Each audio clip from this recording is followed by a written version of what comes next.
State Circle is made by MPT to serve all of our diverse communities and is made possible by the generous support of our members. Thank you.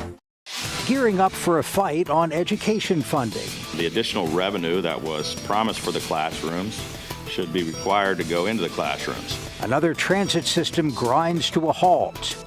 I think they're trying to be ahead of the curve. Riders are now dealing with a longer commute time. Should lawmakers act on a controversial pesticide? We feel that the evidence is overwhelming. And strengthening penalties in cases of murder for hire. Once I found out she was murdered, I went from an overwhelming sadness to a pure fury that is indescribable. Connecting Marylanders to their government. This is State Circle.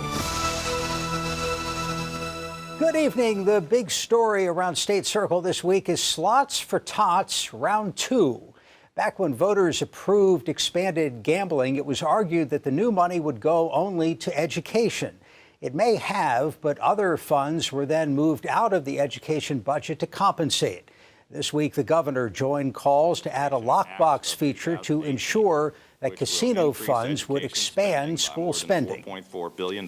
This is a bipartisan issue that a majority of Marylanders agree with. The additional revenue that was promised for the classrooms should be required to go into the classrooms. And the people of Maryland and our children should not have to wait for another election or another referendum in order to fix this important issue of an education lockbox. The Republican governor was joined by Democratic Comptroller Peter Franchot, who said education spending has been a shell game. Democratic leaders countered with a package of bills, including tuition forgiveness for any future teachers. You can talk about putting as much money into the education, but if it's not a constitutional amendment, it can be bracketed out in the Budget Reconciliation Act anytime they want to do it. The Democrats' bill would require a referendum, which could have consequences for turnout in the November election. Well, this time it's the Baltimore subway system that has abruptly shut down, leaving riders and legislators looking for answers. Charles Robinson reports. The halting sounds of a subway car coming to a stop won't be heard anytime soon. After initially suggesting the system would need weekend maintenance, it was decided to shut down the entire Baltimore system. With Metro apparently going to be closed for at least a month, the big question is why? I think they're trying to be ahead of the curve, and I think it's important to do that. And when you recognize something that isn't safe, I think you need to jump on top of it and not just play the game and say, well, maybe we can back to you, which a lot of people don't. We don't need that. The state, which operates the system, has supplemented the rail cars with private buses. On the first day of the rollout, there was some confusion. There are hundreds of thousands and thousands of people that rely on public transportation to go to work. The economic impact to working families, the economic impact to our jurisdiction. Riders are now dealing with a longer commute time and figuring out the bus bridge. I think there's, of course, an adjustment period, but I've seen riders say it's taking much longer to get to work than it did before, and they're looking for alternatives. The governor has provided an additional $2.2 million to the MTA to help pay for the additional buses. The limited subway system starts in Owings, Maryland, and ends at Johns Hopkins University Hospital in Baltimore. There are a number of major employers, and a fix can't come soon enough. In Baltimore, I'm Charles Robinson for State Circle. A grieving mother went before the House Judiciary Committee this week in an effort to stiffen the penalties for murder for hire. Nancy Amata has that story. They need to get the message that it's a serious crime. I'll never get over it. I got life without the possibility of peace. My daughter got a death sentence. 13 years after her daughter's murder, Gail Seaton of Bowie says it's an injustice that murder for hire is still a misdemeanor. Her 17-year-old Stacy, who was pregnant at the time, was shot in the head in a contract killing. Her mom says it was a case of mistaken identity. Once I found out she was murdered, I went from an overwhelming sadness to a pure fury that is indescribable. Years later, Donald Abraham was arrested and pleaded guilty to second-degree murder and conspiracy to commit murder. Police say he admitted to paying someone $200 cash up front and another $200 in marijuana to kill Seaton, whom he believed had been involved in a burglary of his home. It was horrifying to think that somebody, for whatever reason, thinks they have the right to decide who lives and who dies. Compounding her frustration, McDonald Abraham was charged with her daughter's murder in 2009, and unfortunately it was a little over 4 years after the murder occurred. At that time, solicitation for murder was a misdemeanor offense and had a statute of limitations period of just 1 year. Today, it is still a misdemeanor, but has a statute of 3 years, so regardless of which version of the law had been at our disposal, we would not have been able to charge Mr. Abraham with paying to have Stacy killed. Today, they are appealing to lawmakers to repeal the statute of limitations and make solicitation for murder a felony. Theft over $1,500 is a felony. Bad check over $1,500 is a felony. Interference with a horse race is a felony, okay? But solicitation to commit murder is a misdemeanor. It diminishes the act itself. You're telling me a misdemeanor for paying for somebody to die. It was insulting. It was very painful for my daughter to hear that about my daughter. And sometimes you think, does it have to happen to somebody important before things get changed? The man who ordered Seaton's murder could get out of prison as early as 2020 after spending just 11 years behind bars. Had he been charged with felony solicitation, McDonald Abraham could have been facing a life sentence. I'm Nancy Amata for State Circle. A bill that would better define personal boundaries for students is being reintroduced. Schools would provide instruction to students on the meaning of consent as it applies to an individual's personal boundaries. Because they introduced the curriculum to her, and it was already talking about preventing pregnancy, and she really wanted to talk, don't pull my hair, don't touch my body when I'm walking down the hall. Even at that young age. Exactly. In the middle schools, it's a real problem. We were all in middle school. We can remember people need to be taught to respect each other's personal boundaries and the idea that consent is important when you're engaging in physical activity. Last year, the bill passed the House, but not the Senate. Well, farmers have used it on their crops for half a century, but a pesticide that targets invasive species might also be harmful to your health. Yolanda Vasquez looks at legislation surrounding this controversial chemical. It's one of the most widely used pesticides with a name that's difficult to pronounce. But if Delegate Dana Stein has his way, we feel that the evidence is overwhelming and it's convincing. Chlorpyrifos would be prohibited in the state as early as next year. The bill would ban an insidious insecticide that's been established to cause damage to the developing brains of infants and children. In 2000, the EPA restricted the use of the chemical in household products and was moving towards a more permanent ban when they reversed course under the new administration. Chlorpyrifos is a federally registered EPA-approved product. It is also a restricted use product in Maryland. Lindsay Thompson represents grain farmers across the state. She says the testimony provided by proponents of the bill is a bit misleading. Some things that you're hearing are it's sprayed on food. It's actually not labeled to be sprayed on fruits or vegetables. It's used during dormancy periods. They make it sound like farm workers are really being exposed at high levels. In Maryland, that is absolutely not the case. As a person that uses this product, I know of the benefits of it, and I have never seen any harmful effects on any of me or any of the applicators that we have. Eric David runs the U.S. Naval Academy Golf Club. He uses the pesticide to fend off a pesky bug that can destroy up to 90% of the turf on his golf course greens. With that kind of damage, you have revenue issues, you have playability issues. If you're a public golf course and this is your only income stream, you're not going to be able to recover from not having any grass. In fruit growing, we have this very narrow use, but it's incredibly important. It does things that other things won't do. Steve Weber uses chlorpyrifos at his fruit farm for infestations on his peach trees. It's become an important tool in his integrative pest management program. It's really hard to find things that work in these little spots here and there, and chlorpyrifos is one of those. Testimony about the harmful effects of this commonly used chemical prompted questions from legislators. Do you have Maryland-specific data, or are these from other areas and other studies? Is there a middle ground between it's freely available, but be careful with it, and it should be banned for any use whatsoever in Maryland?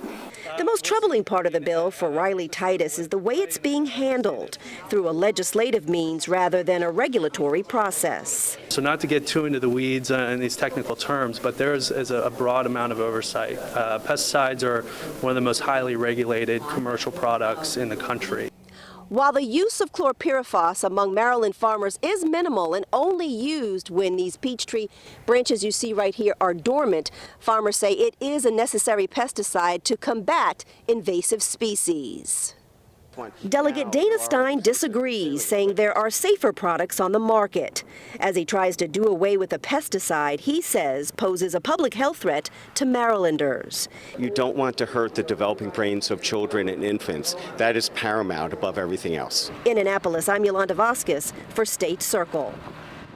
Some Baltimore City high school students are hoping to convince lawmakers to ban styrofoam in Maryland. Should the bill pass, Maryland would be the first state in the nation to ban styrofoam, which is widely used in disposable coffee cups and food packaging. It is inexpensive but does not biodegrade.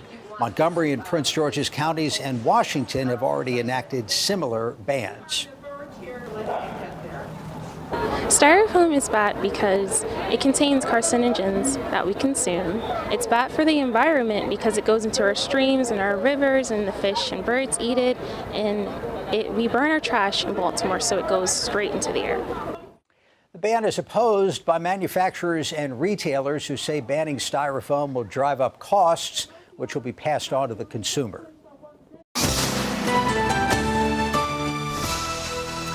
Our newsmaker this week is Kevin Kamenetz, the Baltimore County executive and a candidate for the Democratic nomination for governor. Thank you for being with us. Good to be here, Jeff. In Owings Mills in Baltimore County. We are in Baltimore County, next to a street that you recently repaired, so thank you for that. Before we get to the politics, let's talk about schools and safety. You had an incident at a Baltimore County high school where a kid brought a look-alike pistol, shut down the school right after the tragedy in Florida. What do you want parents to know about security in the schools? Well, I was on the scene yesterday at Loch Raven, and unfortunately, this child brought in this replica weapon, 14 years old. Another student saw it, told a teacher, police were called, they apprehended him. Everyone was safe, no injuries, and school, of course, resumed as normal. Unfortunately, I had the opportunity to witness this in firsthand detail several years ago when we actually had a shooting at Perry Hall High School.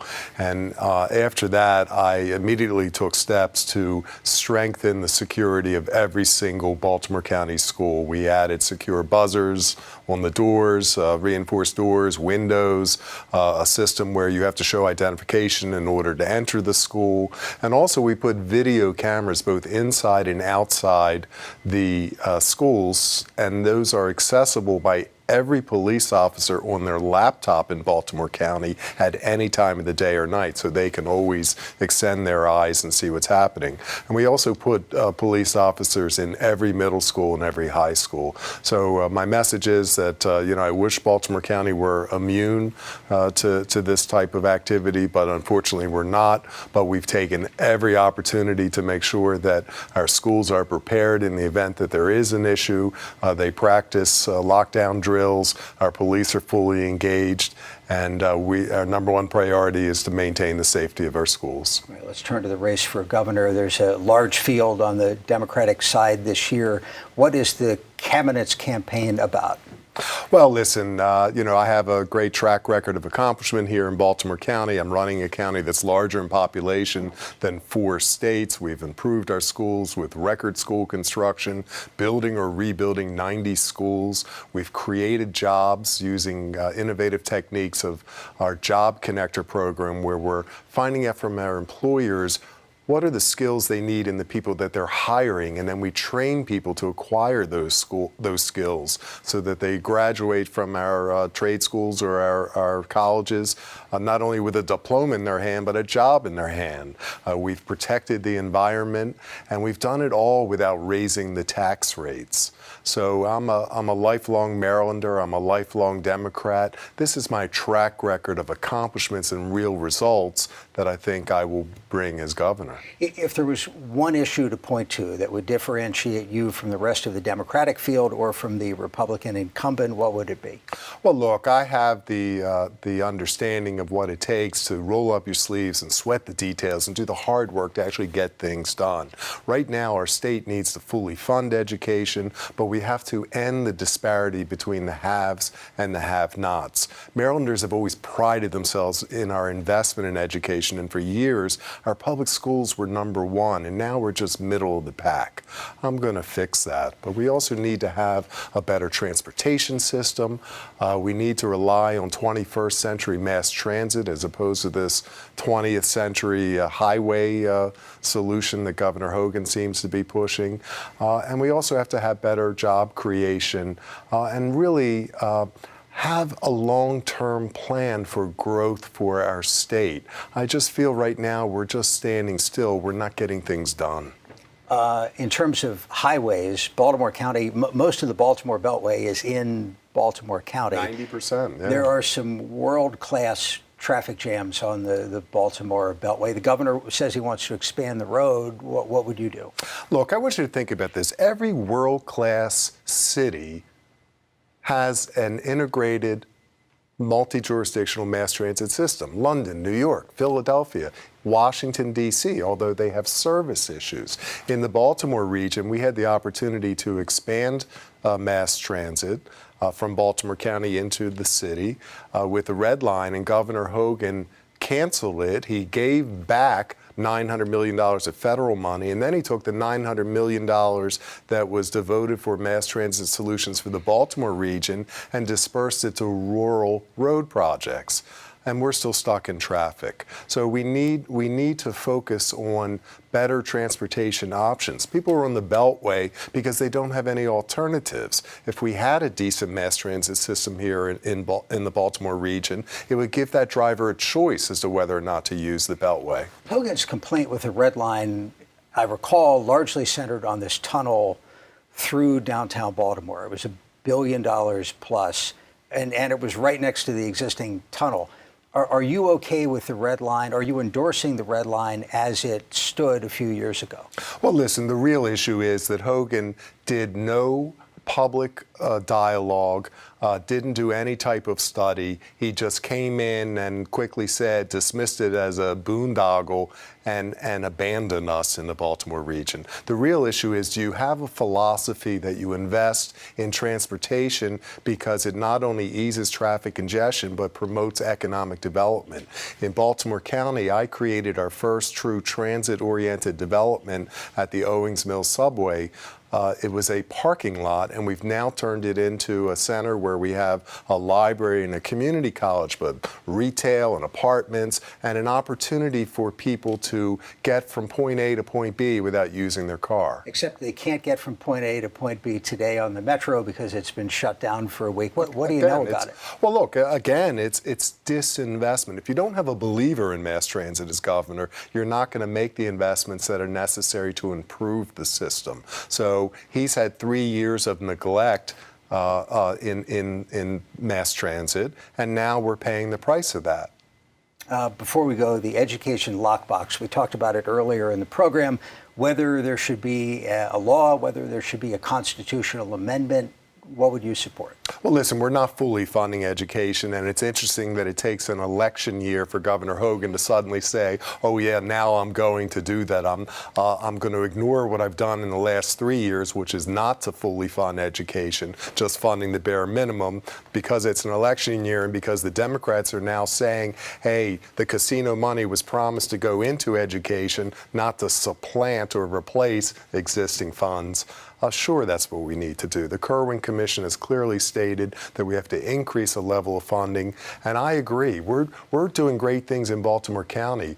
We're giving our children laptop technology. We're requiring our children starting in the 4th grade to start learning Spanish so that they're fluent in a second language.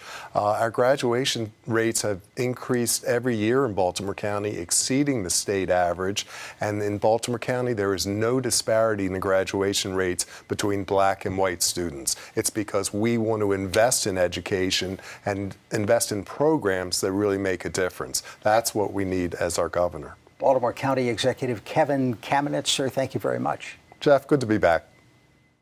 And we're back with a political roundtable right after this. Got an unused vehicle going nowhere? Donate it to the one place that can take you any place. Visit mpt.org/vehicles and support the programs you love on MPT.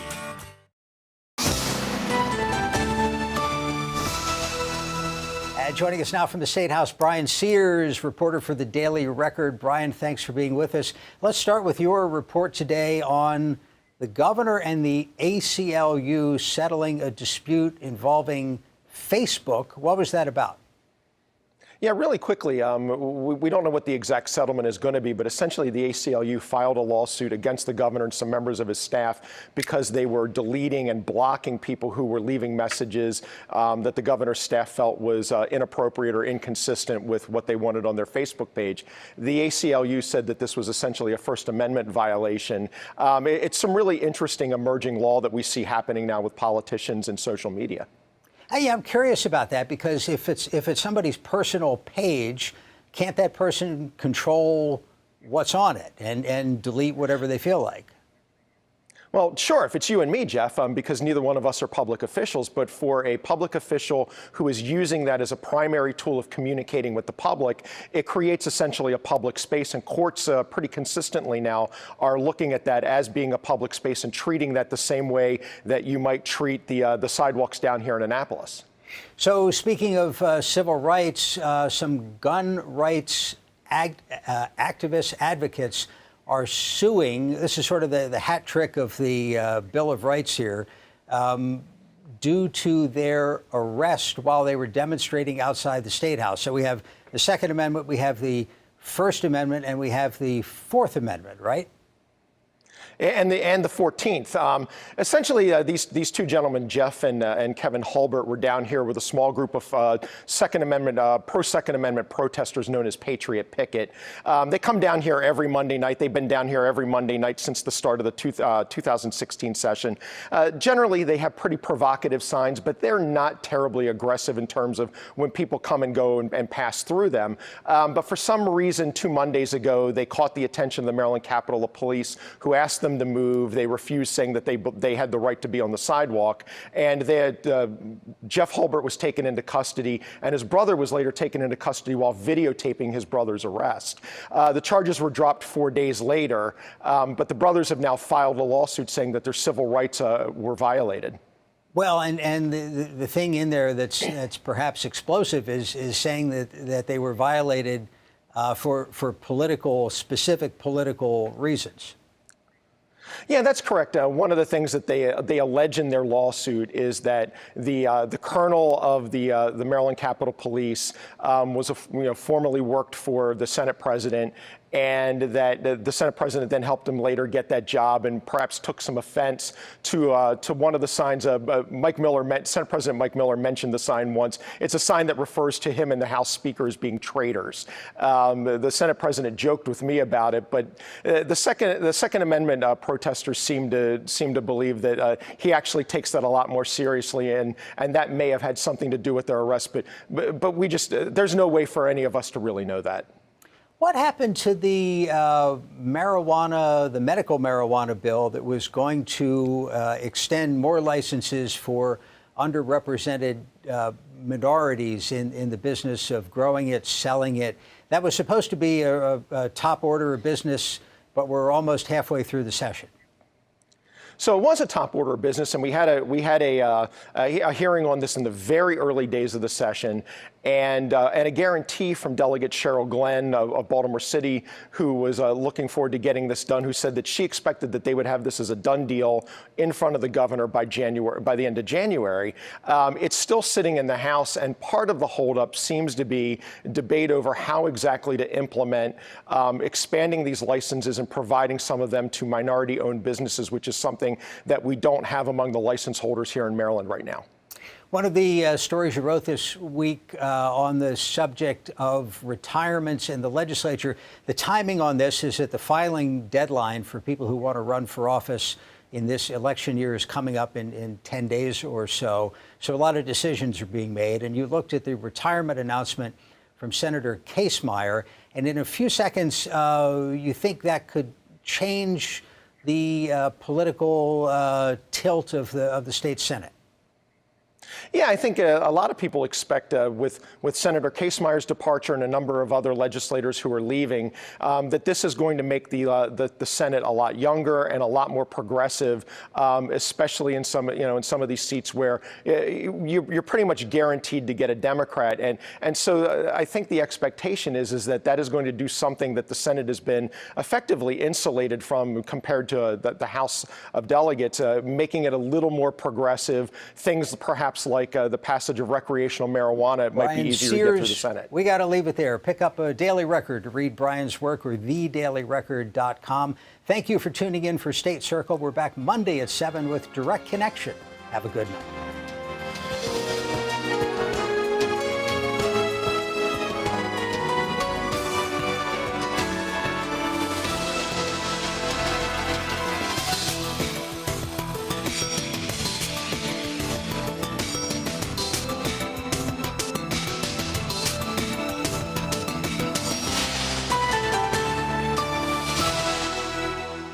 This program was made by MPT to serve all of our diverse communities.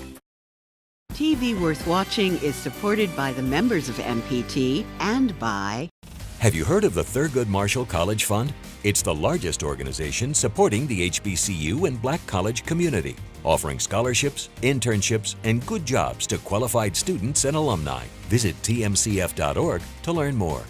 Future Care Rehabilitation and Wellness, providing post-acute therapy and skilled nursing services for